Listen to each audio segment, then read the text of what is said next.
Sim, que bom você estar aqui no canal dos mistérios do seu querido amigo Paulinho Boa Pessoa.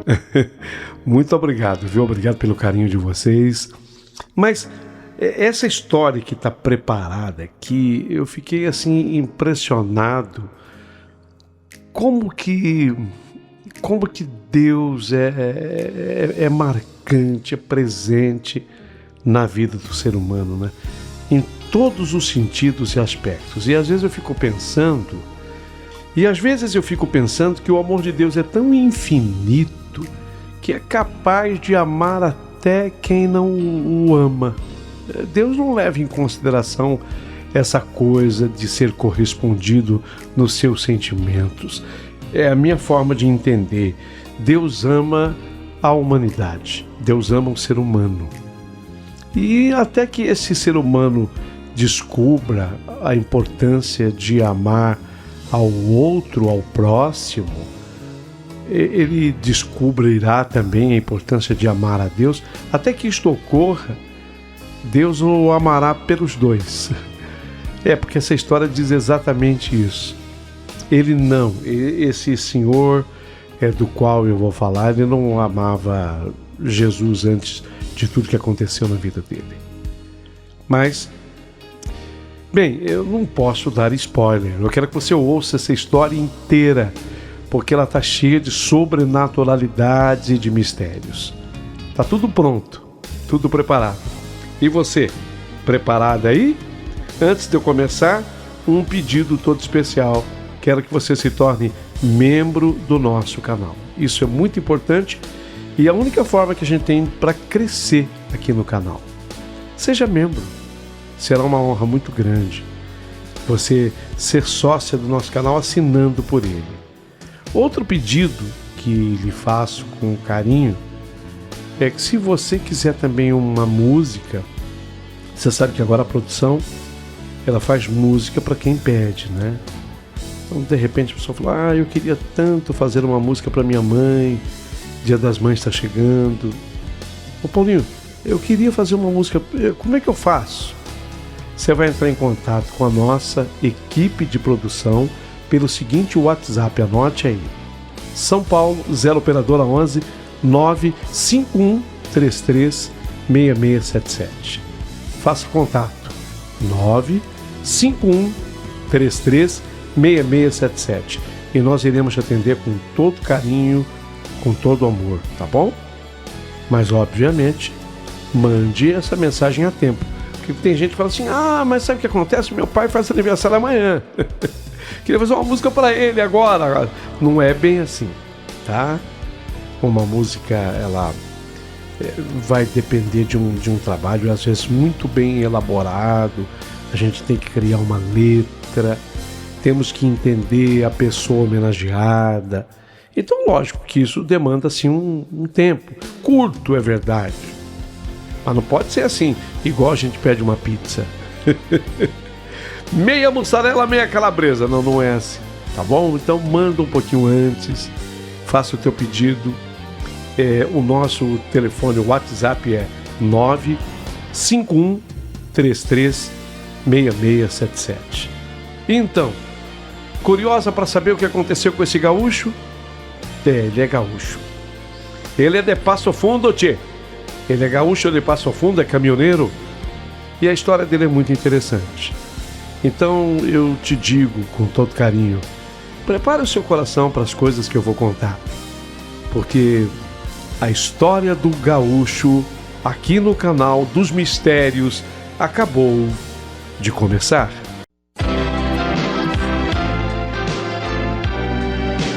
Rádio Emoção,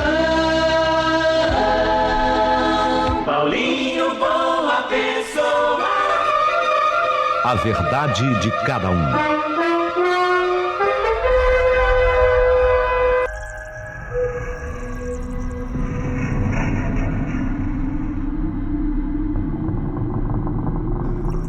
Meu querido amigo Paulinho Boa Pessoa, eu sou caminhoneiro desde muito cedo, Paulinho.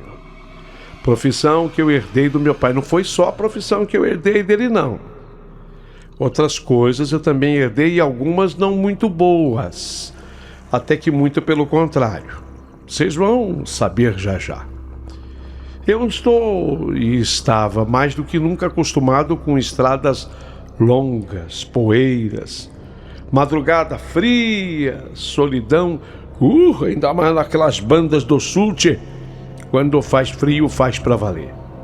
E eu fui criando dentro de mim uma casca grossa, que não deixava entrar nada que fosse delicado, muito menos coisa de fé, muito menos coisa de crente. Aí é que está um ponto. Não que eu esteja responsabilizando meu pai por isso, porque cada um é responsável por tudo que faz. Mas o meu pai, isso eu desde que de muito cedo, a nossa família era católica, mas não era católico praticante também. Mas o meu pai não suportava a crente. Quando ele via uma senhora passando em frente à nossa casa com aquela Bíblia debaixo do braço, ou um senhor, falava, lá vai, pensando que é santa, só porque está com aquele livro debaixo do braço. E outra coisa, meu pai dizia, com aquele jeito gaúcho de ser, gauchesco de ser, esse povo crente aí pensa que Deus é surdo, eu nunca vi tanta gritaria, não precisa. Olha, tchê, não precisa gritar com Deus, tchê. Ele escuta, Deus não é surdo. Meu pai, ele era implicante. Eu não sei se de tanto ouvir isso, eu fui desenvolvendo isso dentro de mim também. Eu fui adquirindo também uma raiva do povo crente. Só que gozado. O meu pai tinha um limite. Esse limite de raiva eu ultrapassei, sabe? Eu passei da medida. Gozado, porque eu tinha... Se é que eu aprendi isso com meu pai, eu passei do limite que o meu pai tinha.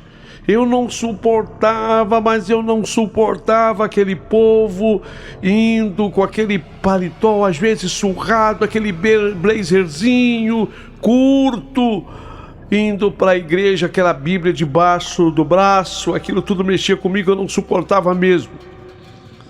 Só que eu não fazia a menor questão de esconder isso de ninguém. Até muito pelo contrário, falsidade, tchê. Isso não.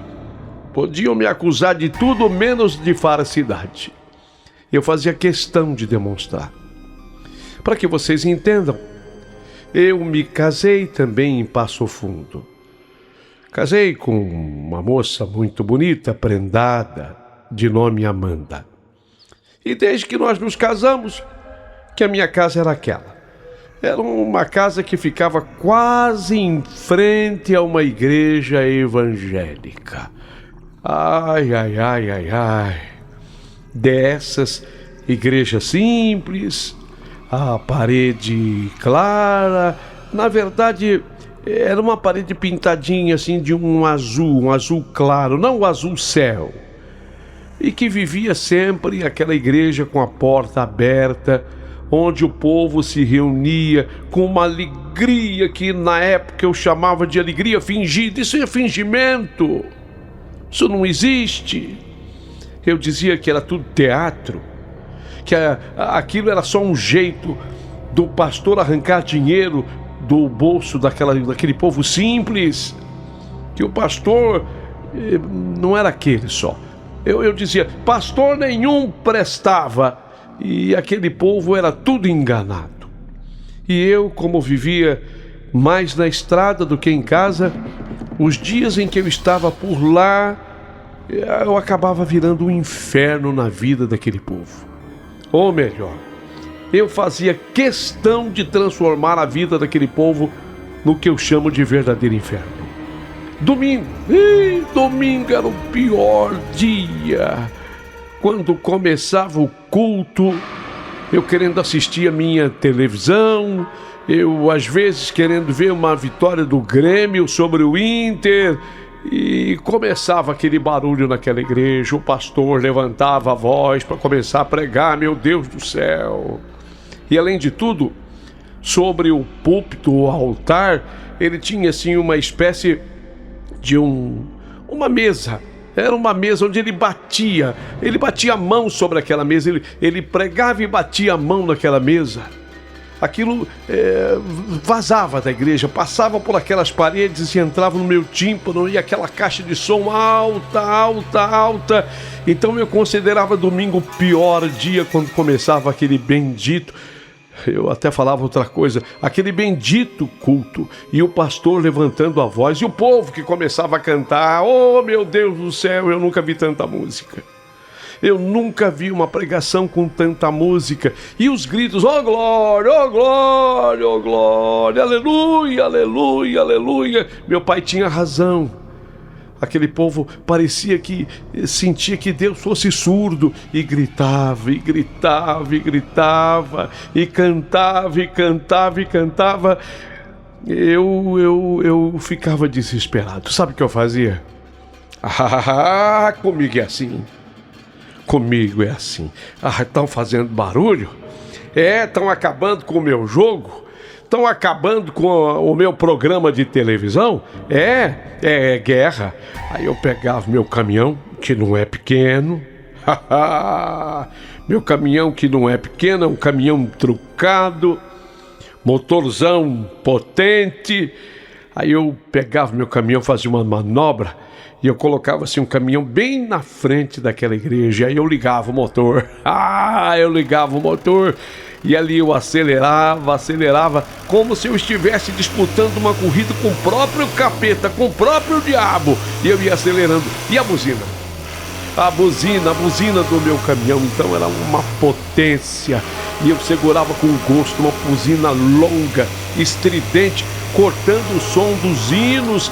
E eu ficava ali, rindo por dentro da confusão que eu causava aquele povo.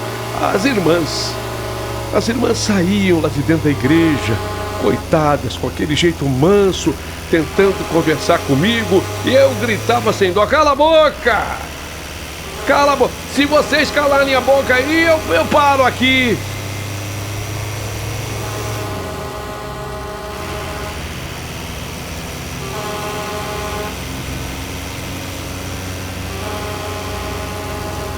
Quem é que aguenta ver televisão com esse povo gritando desse jeito?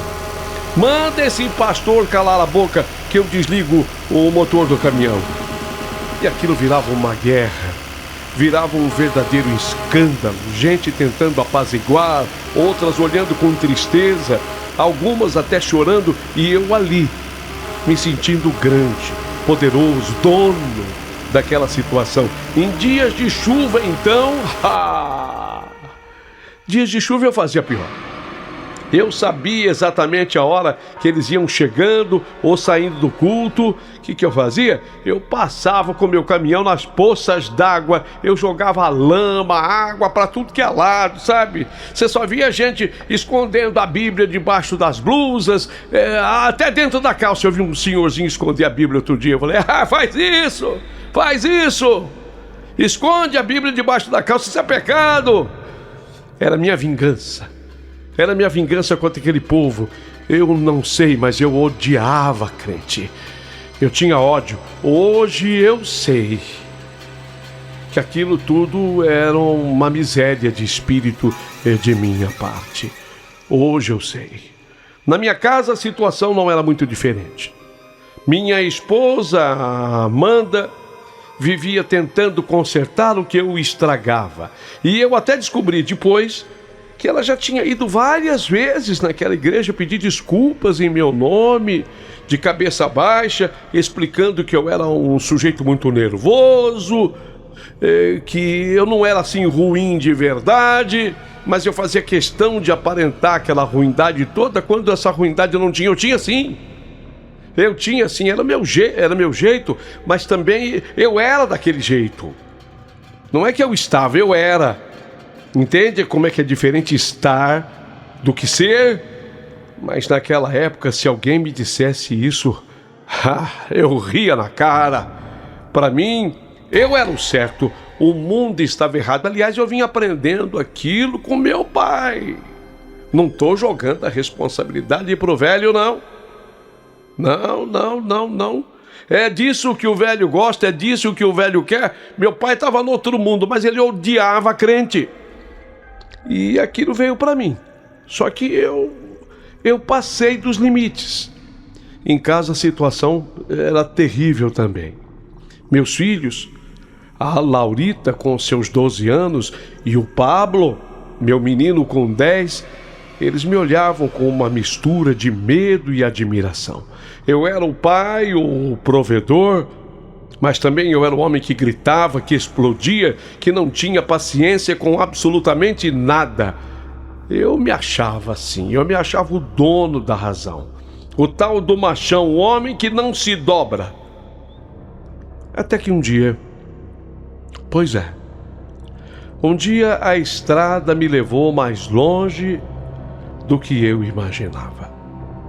Eu havia pegado uma carga valiosa em Curitiba, a capital dos paranaenses, umas máquinas agrícolas que valiam mais de R$1 milhão cada uma daquelas máquinas. Máquinas agrícolas. Pois é. E aquela carga valiosa era a chance de eu colocar as minhas contas em dia, aquele frete, ajeitar a vida, dar uma respirada.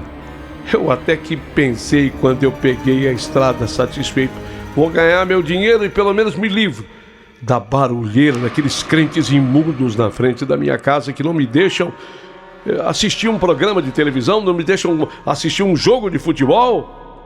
E eu estava pensando era no dinheiro, em pagamento, em resolver as minhas pendências, sem imaginar que o que estava por vir não tinha nada a ver com isso. Já pelas bandas do interior da Bahia, o destino era exatamente aquele: calor pesado, estrada longa, quase vazia. Eu olhei e vi aquela mulher. Não era uma mulher, não era. Aquilo era um monumento. Era um monumento, uma mulher bonita demais, dessas que chamam a atenção de longe, uma morena, cabelos lisos até a cintura, a roupa curta, uma mini saia, ela parada assim na beira da estrada. E sabe quando a mulher está fazendo sinal assim de carona? Eu nem acreditei quando eu vi a beleza daquela dama.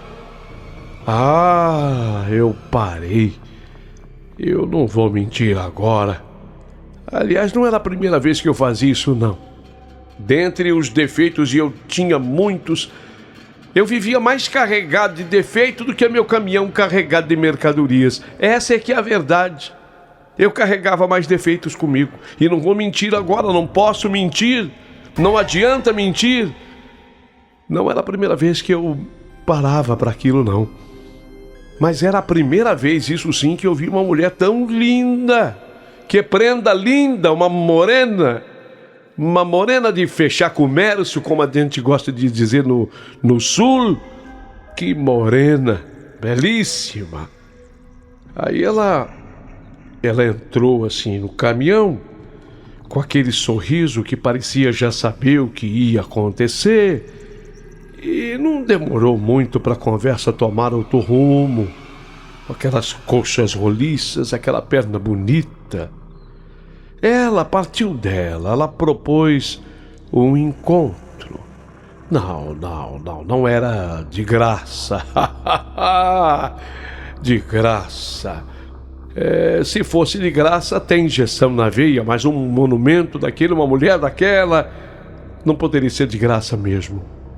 Falou em dinheiro, e eu com a cabeça cheia de maldade, vaidade, eu não sei, eu até dei uma ajeitada no meu bigode, eu usava um bigodão, eu dei uma puxada assim no bigode, achando que fosse o encanto dele que tivesse feito aquela morena se encantar comigo, mas ela queria receber. Ela queria dinheiro, e eu, com a cabeça cheia daquela maldade, aceitei. Só que ela foi firme, ela queria R$100, ela queria adiantado. Isso não aconteceu ontem, já faz muito tempo. Então ela queria R$100. Adiantado, eu disse a ela, tentando escapar, mas depois eu pago-te. Eu disse tentando bancá-lo esperto. Depois não tem jogo, ela respondeu fria. Ou paga agora, ou me deixa aqui que eu desço. Sem problema nenhum, motorista. Eu ri, achando que eu estava no controle. E ainda rindo, eu peguei os R$100 solicitado e entreguei o dinheiro a ela. Foi aí que eu comecei a perder tudo. Mas eu ainda não sabia. Não, eu não sabia que eu estava perdendo tudo. Ela disse que tinha uma cabana. Você tem? Eu tenho uma cabana mais à frente, um lugar escondido. É que eu não gosto de fazer no interior do caminhão, sabe? Eu tenho tudo lá na cabana, fica tudo preparado, tudo pronto. Eu falei para ela, mas tchê, aqui dentro do caminhão é confortável, a gente para. Não, podemos parar num posto, beira da estrada, já estou acostumado. Não, é que eu tenho tudo preparado na minha cabana. E não era difícil ela convencer a mim. Eu acho que não era difícil aquela morena convencer a ninguém. Ela tinha um sorriso, uma presença. Eu fui seguindo a orientação dela, desviando da estrada principal. Ela pediu que eu entrasse naquele caminho de terra, era coisa de 2 quilômetros, nem isso. Ela falou 1,5 quilômetros, menos de 2 quilômetros, até um ponto em que não deu e eu fui obrigado a parar. Ô tchê, aqui é o limite. E cadê a cabana?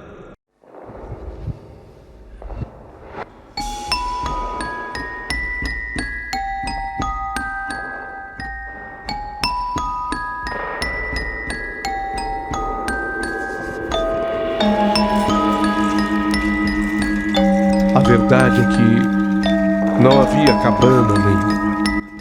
E antes que eu pudesse entender qualquer coisa, 5 homens saíram do meio do mato, armados, mas numa rapidez, numa violência. Quando eu pensei que não, eu já senti que a arma se encostou na minha cabeça. Me arrancaram do caminhão. Eu não desci, eu fui arrancado do caminhão. E me levaram tudo. Levaram dinheiro, documentos, a minha dignidade. E não só isso, depois me jogaram no porta-malas de um carro, como se eu fosse um nada, um pedaço de uma coisa qualquer. Rodamos eu não sei quanto tempo, não foi tanto tempo assim, eu não sei dizer quanto. Até porque ali dentro do porta-malas o tempo não existe, só existe o medo. E quando pararam, me arrastaram para dentro de um mato fechado e me fizeram andar tropeçando, caindo, até que chegaram num ponto isolado. E ali, com uma corda, essas cordas de nylon, eles me amarraram no tronco de uma árvore. Olha, eu nunca imaginei que um dia eu pudesse passar por isso. Nunca isso passou pela minha cabeça, nem em sonhos. Um deles chegou perto de mim, depois que eu já estava amarrado ao tronco da árvore, e falou com uma calma que dava mais medo do que qualquer grito. A gente não vai te matar, não, viu? Ô bigodão. Ô bigodão, nós não vamos te matar, não. Mas, escuta aqui. Nenhum dos que a gente amarrou até hoje por esse Brasil afora ficou vivo para contar a história. Não, nós não matamos. Mas outras coisas matam, os bichos da mata, a fome. Ô, bicho danado para matar, bigodão, é a fome. Ou sei lá, se veio algum bandido e matou também, eu não sei. Ó, bigodão pode gritar à vontade. É gaúcho? Pode gritar à vontade. Quem sabe se gritar, Deus te ouça. Gente, eu faço questão de dizer esta frase porque ela me foi dita assim por aquele bandido. Quem sabe se gritar à vontade, Deus te ouça. Foi a última coisa que ele falou. E aí eles entraram naquele carro. Bom, a moça já tinha sumido, a moça já não fazia mais parte da história. Ela só fez parte da história mesmo para me atrair e me levar até o primeiro lugar. A moça já não fazia mais parte. Bem, eles foram embora. E quando eles foram embora, eu fiz exatamente o que aquele bandido havia dito que eu ia fazer. E eu comecei a gritar. Comecei a gritar por socorro, socorro, socorro. Eu gritei como nunca eu havia gritado na minha vida inteira. Eu gritei. E olha que eu já não era mais menino, quer dizer, eu não era mais menino, não. Eu tinha 41 anos. 41 anos eu gritei até a minha voz falhar. Até que virou um som rouco quebrado. Chamei por tudo quanto era santo, que eu dizia existir, eu fiz promessa, eu xinguei, eu implorei. Nada. Até que a noite caiu. E quando a noite caiu, eu amarrado naquela árvore. Aí um detalhe que eu ainda não disse: desnudo. Arrancaram a minha roupa. Levaram tudo. Eu estava desnudo. Estava como eu nasci. Aí eu enfrentei a noite. Não era o frio, os insetos. Eles vieram. A fome apertou. A sede queimou por dentro. Ai, as formigas! Ai, as formigas! Eu estava amarrado, as mãos amarradas, e as formigas que começaram a me picar. Eu comecei a ver coisas, a ouvir sons que não existiam. Eu pensei que eu fosse morrer ali sozinho, esquecido. E foi assim que eu não vi como amanheceu o dia. Mas quando o dia começou a clarear, eu já era um outro homem. Mas eu ainda não sabia disso. Eu continuei tentando gritar. A voz a essas alturas já quase não saía. Eu havia ficado rouco. Eu desmaiei algumas vezes amarrado ao tronco daquela árvore. Eu só não caía porque o amarrado que eles fizeram em mim era tão forte que não permitiam que eu caísse. O dia passou arrastado, pesado, como se não tivesse fim. E quando a tarde já estava indo embora, aí eu escutei, sabe? Foi aí que eu escutei uma voz ao longe, bem longe assim, fraca, uma voz baixa cantando. Precioso para mim é Jesus. Era mais ou menos assim, para entoar, para que vocês entendam. Precioso para mim é Jesus. Precioso para mim é Jesus. Eu ouvia, era baixo ainda. Precioso para mim é Jesus. Essa frase chegava até mim. Meu coração disparou. Aquela melodia, aquela música cantada, eu conhecia. Era a música que eu ouvia na igreja em frente à minha casa. A música da qual eu zombava, que eu tentava abafar com a buzina, com o barulho do motor do meu caminhão. Eu pensei que fosse alucinação. Sinceramente eu pensei. Eu achei que fosse alucinação, mas a voz continuou. Eu confesso na vida e na morte, precioso para mim é Jesus. Eu tentei gritar, mas eu não consegui. A voz parecia se afastar. Na medida que eu desistia de gritar, a voz parecia que estava indo embora. E foi aí que pela primeira vez na minha vida, eu falei sério com Jesus. Eu escutei e ainda já estava distante, a voz sumindo. Precioso pra mim é Jesus, assim longe. Eu peguei aquela frase que eu acabara de ouvir cantando e eu falei: Jesus Cristo, seja precioso para mim também, Jesus. Seja precioso para mim também, como eu nunca lhe dei valor, como eu nunca observei sua preciosidade. Seja para mim precioso, Jesus. Eu tentei gritar, mas eu não consegui. A voz que parecia se afastar. Precioso para mim é Jesus. Foi aí que eu continuei falando: Senhor Jesus, Jesus dos crentes, porque eu não conhecia Jesus. Eu não conhecia Jesus, então Jesus para mim era o Jesus dos crentes. A referência era a igreja pintada de azul, praticamente em frente à minha casa. Lá eles cantavam também aquela música. Então eu falei assim com Jesus: Senhor Jesus dos crentes, se o Senhor me salvar, Jesus, se o Senhor me salvar, eu mudo. Eu vou naquela igreja. Eu quero pedir perdão diante de todos. Eu paro com tudo.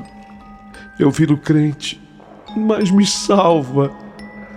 Me salva. Seja precioso para mim também, Jesus. Seja precioso para mim também. Por favor, Jesus, por favor. A voz parou. Quando a voz parou, meu coração se afundou. Tipo, a esperança acabou também. Mas logo depois, assim, questão de segundos após, ela voltou. Só que agora ela voltou mais forte, mais presente, mais perto. E aí, não apenas a voz voltou, como ele apareceu. Um senhor simples, um facão, assim, sabe? Mas ele segurava a bainha, portanto ele segurava o facão. Aquele senhor olhando para mim com um olhar que eu nunca tinha visto, um olhar limpo, firme, cheio de paz.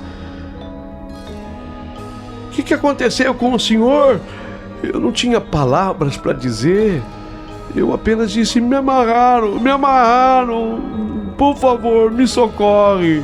E ele, com aquele facão, ele sacou o facão daquela bainha e começou a cortar aquelas cordas, e sem dizer nada.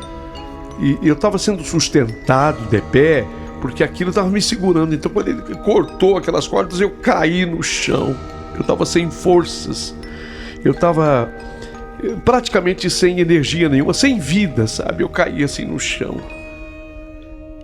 E com a pouca voz que me restava, eu perguntei: mas, meu senhor, como que o senhor sabia?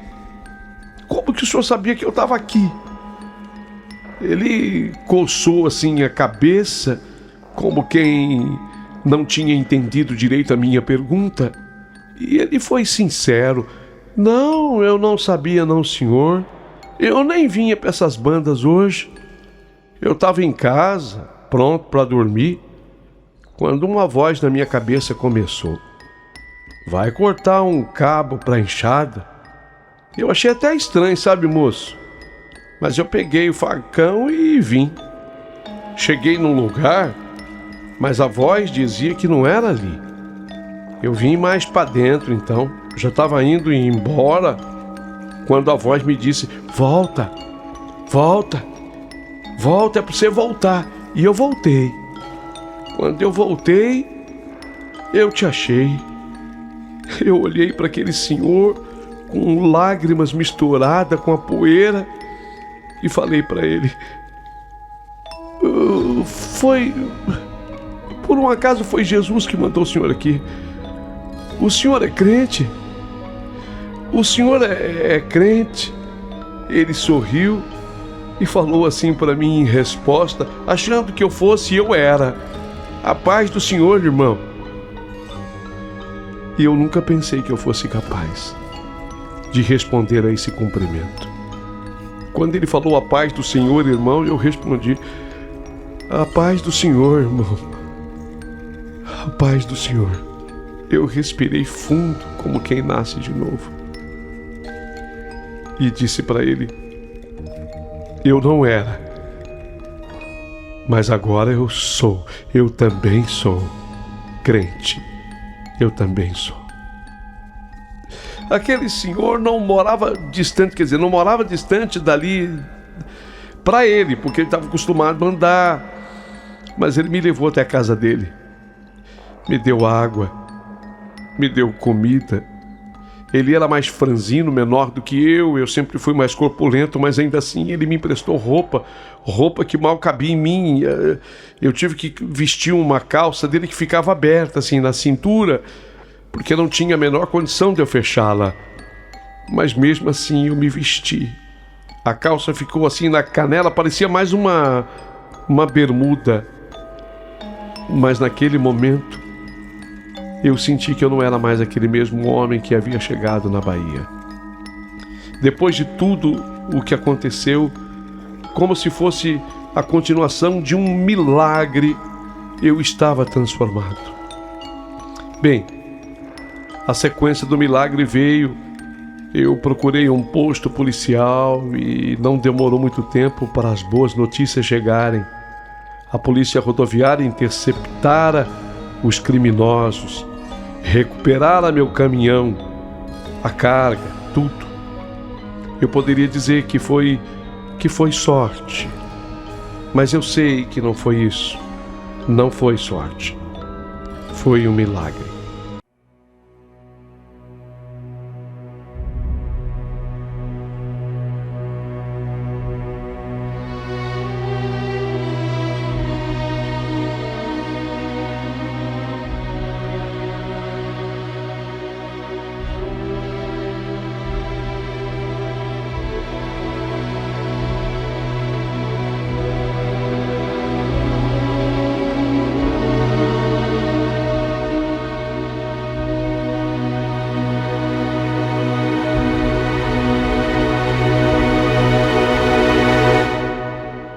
Foi Deus, foi Jesus.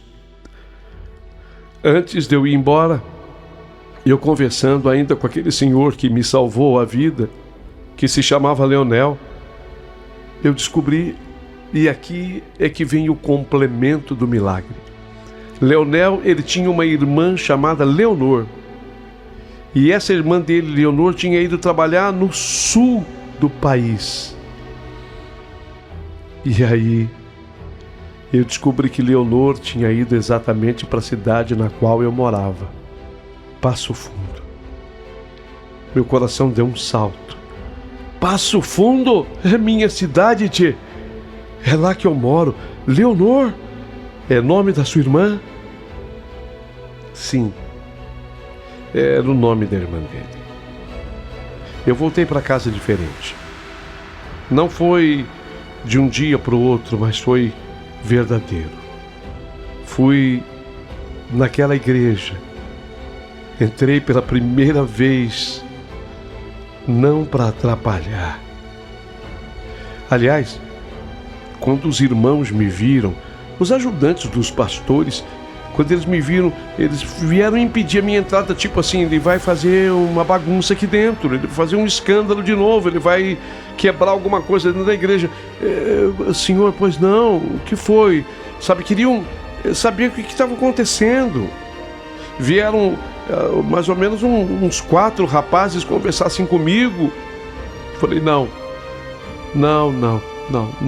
quero fazer nada do que vocês imaginaram. Eu quero aqui, único e tão somente, pedir perdão para Jesus Cristo. Eles se olharam um para o outro sem entender.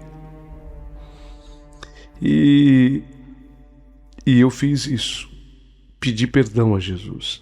Vocês não imaginam como as coisas são programadas por Deus. A Leonor, irmã de Leonel, ela também era uma senhora que frequentava aquela igreja. Eu descobri isso depois.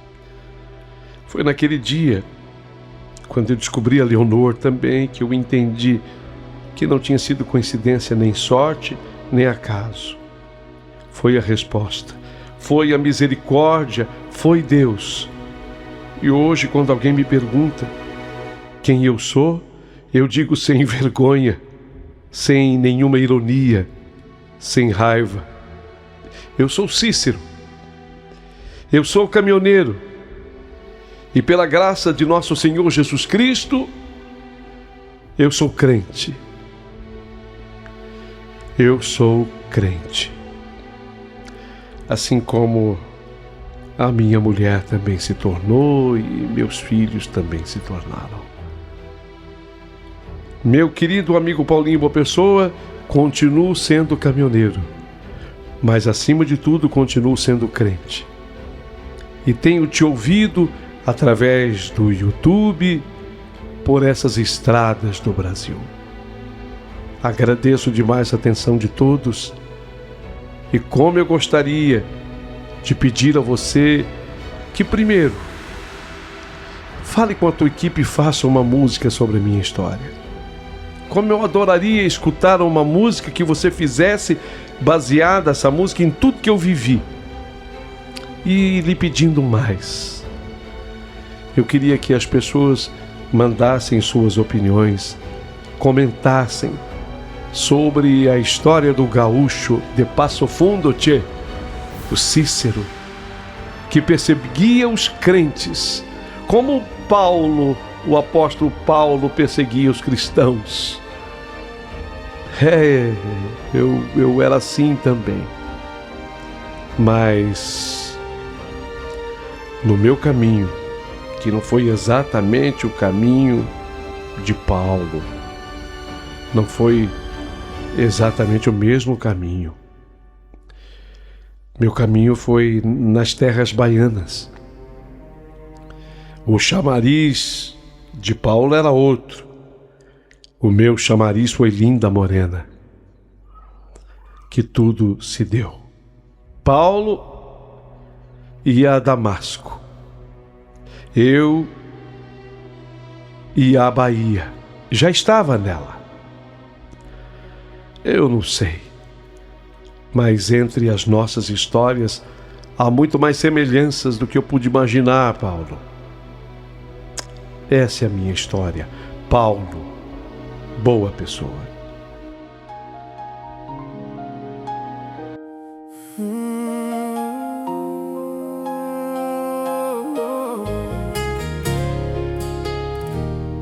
Eu vivia na estrada, sem rumo e sem fé.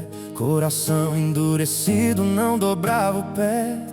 Zombava dos crentes, ria da oração. Achava que Deus era invenção. Na frente da igreja eu fazia questão de calar o louvor com a força do motor. Buzina gritando mais alto que a fé, e eu me achando maior que qualquer um que crê. Mas a vida dá voltas que a gente não vê, e o orgulho um dia cobra de você. Quando a voz chamou meu nome lá na escuridão, eu já não tinha força nem direção. Foi no fundo do abismo que eu pude enxergar que existe um Deus pronto pra me levantar. Eu que tanto neguei, eu que tanto fugi, foi Jesus quem me achou quando eu me perdi. Hoje eu vivo pra Ele, já não sou quem eu fui. Foi na dor que o amor me construiu. Uma estrada vazia, um desejo carnal, uma escolha errada, um caminho fatal. O sorriso bonito escondia o mal, e eu caí num plano brutal. Me levaram tudo, me deixaram no chão, amarrado na árvore sem solução.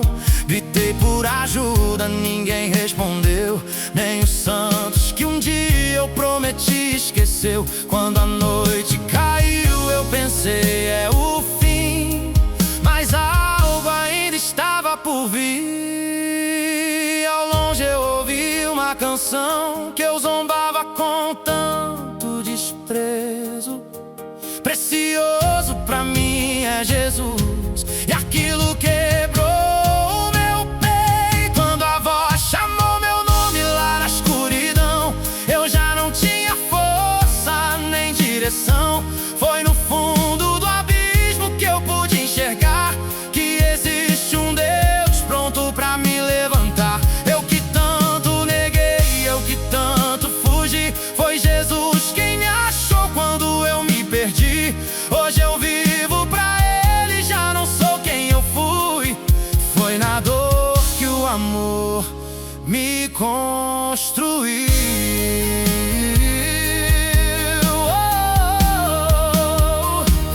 Hoje eu entro na igreja que um dia enfrentei, de joelhos dobrados, chorando. Eu sei que a graça me alcançou sem eu merecer, e agora eu vivo pra agradecer.